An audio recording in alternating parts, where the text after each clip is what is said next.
Hello champions, welcome back to your own YouTube channel first flight. दोस्तों, आज हम करेंगे second year third semester AC Hindi व्यावहारिक हिंदी, जिसमें यूनिट फर्स्ट के मैंने सारे वीडियोस अपलोड कर दिए हैं।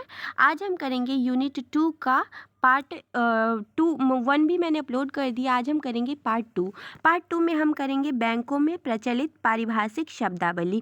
तो सबसे पहले तो हम ये समझेंगे कि पारिभाषिक शब्द होते क्या है। उसके बाद हम देखेंगे कि पारिभाषिक शब्द में और नॉर्मल जो शब्द होते हैं उनमें डिफरेंस क्या होता है। और फाइनली हम देखेंगे बैंकों में प्रचलित प्रमुख शब्दावली। तो चलिए स्टार्ट करते हैं। सबसे पहले पारिभाषिक शब्द क्या होता है। तो पारिभाषिक शब्द ऐसे शब्दों को कहते हैं जो रसायन, भौतिकी, दर्शन, राजनीति आदि विभिन्न विज्ञानों या शास्त्रों के शब्द होते हैं तथा जो अपने अपने क्षेत्र में विशिष्ट अर्थ में सुनिश्चित रूप से परिभाषित होते हैं। मतलब इसको आप सिंपल से सिंपल वर्ड में समझिए तो जो ज्ञान की विभिन्न शाखाएं हैं, जैसे राजनीति है, भौतिकी है, दर्शन है, रसायन है, तो उनमें जो शब्द प्रचलित है वही हमारी क्या है, पारिभाषिक शब्दावलियां हैं। उसके बाद आप अगर किसी राइटर के अनुसार बताते हैं तो आपका आंसर बहुत इफ़ेक्टिव हो जाता है और आपके लिए ये प्लस पॉइंट होता है। तो चलिए हम देखते हैं डॉक्टर भोलानाथ तिवारी के अनुसार कि वो क्या कहते हैं पारिभाषिक शब्द के बारे में। तो पारिभाषिक शब्द क्या कहते हैं, वो कहते हैं कि इसका सीधा सा अर्थ है किसी ज्ञान विज्ञान की भाषा जिसका संप्रेषण ज्ञान विज्ञान के पारिभाषिक अनुशासन के अनुकूल, सुनिर्धारित व सटीक होता है। इसीलिए पारिभाषिक शब्द के इस्तेमाल के समय विकल्प की क्या होती है, कोई गुंजाइश नहीं होती है या बहुत कम गुंजाइश होती है। तो वो भोलानाथ तिवारी कहते हैं। उसके बाद हम देखते हैं कि सामान्य शब्द और पारिभाषिक शब्द में अंतर क्या होता है, तब आपको अच्छे से समझ में आ जाएगा। तो सबसे पहले फर्स्ट पॉइंट है, सामान्य शब्दों का अर्थ सुनिश्चित नहीं होता है, इसमें वेरी करता है अकॉर्डिंग टू सिचुएशन, है ना। अर्थ इसके बदलते रहते हैं जो सामान्य शब्द होते हैं। लेकिन जो पारिभाषिक शब्द होते हैं वो कैसे होते हैं, तो उसका अर्थ होता है निश्चित, बिल्कुल। उसके बाद नेक्स्ट हमारा पॉइंट है कि सामान्य शब्दों के अर्थ में लचीलापन मतलब फ्लेक्सिबिलिटी होता है, परंतु जो पारिभाषिक शब्द होते हैं उसमें लचीलापन नहीं होता है, मतलब इसमें रिजिडिटी होती है। उसके बाद सामान्य शब्दों में कल्पना के लिए स्थान होता है, परंतु जो पारिभाषिक शब्द होते हैं वो कृत्रिम तथा निश्चित अर्थ ही प्रदान करते हैं, मतलब इसके अर्थ जो होते हैं वो निश्चित होते हैं, इसमें कोई परिवर्तन नहीं किया जा सकता है। उसके बाद नेक्स्ट हमारा है कि पारिभाषिक शब्दों की प्रमुख कौन कौन सी विशेषताएं हैं। तो फर्स्ट आप ये लिख सकते हैं कि ज्ञान की शाखा के आधार पर शब्दों का निर्माण एवं प्रयोग होता है। इसमें जो ज्ञान की विभिन्न शाखाएं हैं, जैसे आप कह सकते हैं कि साइंस हो गया, विज्ञान हो गया, भौतिकी हो गया, रसायन हो गया, है ना। मतलब ये तो विज्ञान की ही शाखा है सारी। उसके बाद शास्त्रीय ग्रंथों में क्या होता है कि इसका प्रयोग नहीं होता है, मतलब आप कह सकते हैं कि जो विज्ञान के शब्द होते हैं, है ना, विज्ञान में अगर भौतिकी, रसायन के शब्द होते हैं ना, वो शास्त्रीय ग्रंथों में प्रयोग नहीं किए जा सकते हैं। क्यों? क्योंकि उनकी अपनी शब्दावली होती है विज्ञान की, और जो शास्त्रीय ग्रंथ होते हैं उनकी अपनी शब्दावली होती है। उसके बाद हम ये देखते हैं कि कंप्यूटर और इंटरनेट के आ जाने से बहुत नए नए शब्दों के प्रयोगों को बढ़ावा मिला है। जैसे उदाहरण आप दे सकते हैं कि कोरोना नामक बीमारी के आने से पहले सैनिटाइजर या मास्क ये शब्द हम अपरिचित थे, लेकिन अब हमें बहुत अच्छे से पता चल गया है कि सैनिटाइजर का यूज़ कैसे करना है, उसके बाद मास्क का यूज़ किस तरीके से किया जाता है ना। तो ये सारे शब्द हमें पता चले हैं। उसके बाद सेकंड है हमारा अर्थ दोष से मुक्त। मतलब अर्थ दोष से मुक्त होने का तात्पर्य है कि पारिभाषिक शब्दावली में प्रयुक्त शब्द एक निश्चित अर्थ की ओर संकेत करते हैं ना, इसमें कोई वेरी नहीं करता है, वेरिएशन नहीं होता है, ये एक निश्चित अर्थ को प्रस्तुत करते हैं।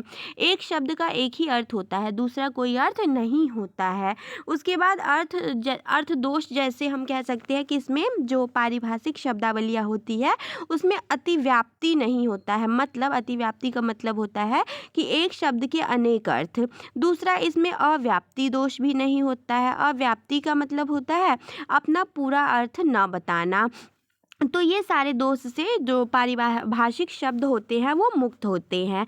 नेक्स्ट है हमारा पर्यायवाची शब्दों का प्रयोग। तो पर्यायवाची सामान्य शब्दावली में अगर हम देखें तो एक शब्द के लिए अनेक शब्दों का प्रयोग किया जाता है। जैसे आप एक एग्जाम्पल दे सकते हैं कि सूर्य के लिए रवि, भास्कर, दिनकर, आदित्य, मतलब इसके ये पर्यायवाची है ना। हम सूर्य के प्लेस पे दिनकर भी लिख सकते हैं, सूर्य के प्लेस पे रवि भी लिख सकते हैं और सूर्य के प्लेस पे आदित्य भी लिख सकते हैं। तो ये अकॉर्डिंग टू सिचुएशन हम इसको पुट ऑन कर सकते हैं, पर पारिभाषिक शब्दावली में एक संकल्पना के लिए केवल एक ही शब्द प्रयोग किया जाता है। यहाँ हम ऑक्सीजन या हाइड्रोजन शब्दों के लिए क्या करते हैं, पर्यायवाची लिखते हैं क्या? नहीं लिखते हैं, तो इसका प्रयोग नहीं किया जाता है। उसके बाद हमारा नेक्स्ट है विदेशज शब्दों का प्रयोग। मतलब पारिभाषिक शब्दावली में हिंदी ही नहीं होता है, इसके अतिरिक्त क्या होता है, अन्य भाषाओं के शब्दों को भी प्रयोग किया जाता है। जैसे अंग्रेजी, अरबी, फारसी, ये सारी भाषाएं भी है इसमें, किसमें, पारिभाषिक शब्दावली में। जैसे आप एग्जाम्पल दे सकते हैं कि अंग्रेजी के कौन कौन से शब्द हैं पारिभाषिक शब्दावली में, तो डायरी, पेन, टेबल तथा सॉफ्टवेयर। उसके बाद अरबी के भी बहुत सारे शब्द हैं, जैसे तारीख, किताब, गरीब, मदद, ये सारे शब्द हैं। उसके बाद फ़ारसी भी है, जैसे जवान, चश्मा, फ़ौज तथा गुब्बारा, तो ये सारे क्या है, ये सारे फ़ारसी शब्द हैं। उसके बाद हम नेक्स्ट करते हैं बैंकों में प्रचलित पारिभाषिक शब्दावली।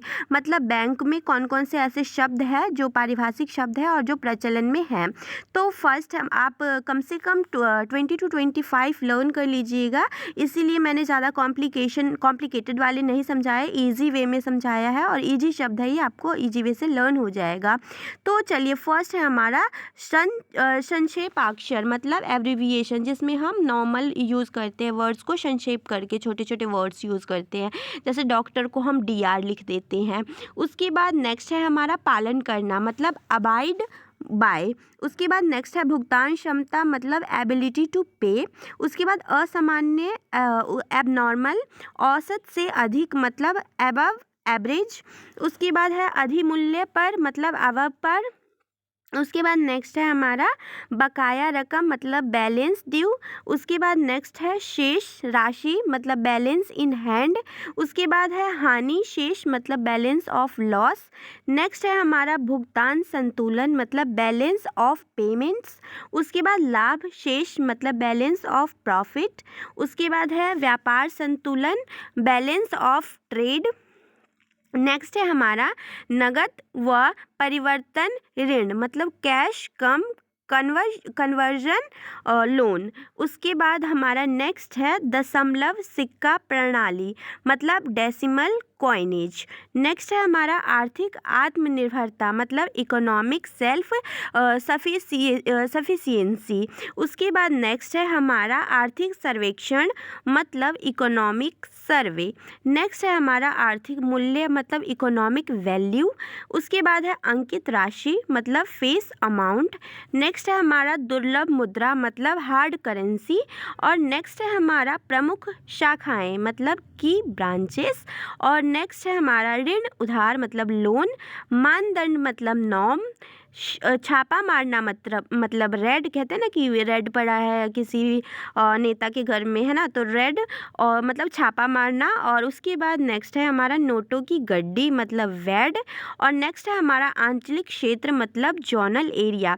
तो ये सारे ऐसे शब्द हैं जो पारिभाषिक शब्द है और जो कि बैंकों में प्रयोग किए जाते हैं। तो इसी के साथ आपका ये कंप्लीट हो गया यूनिट 2 का सेकंड पार्ट। तो आशा करती हूँ कि आपको वीडियो अच्छी लगी होगी। अगर वीडियो अच्छी लगी होगी तो वीडियो को लाइक कीजिए, चैनल को सब्सक्राइब कीजिए और दोस्तों में शेयर करना मत भूलिएगा। और फ्रेंड्स, अगर आपको किसी भी टाइप का कोई इशू हो, कोई प्रॉब्लम हो, कोई वर्ड नहीं समझ में आया या कोई भी कुछ भी समझ नहीं आया, तो आप कमेंट बॉक्स में ज़रूर बताइएगा। और all the very best for tomorrow's exam. Thank you so much आपका कीमती समय देने के लिए। चलिए दोस्तों, अपना ख्याल रखिएगा, हंसते रहिए, मुस्कुराते रहिए। जय हिंद दोस्तों।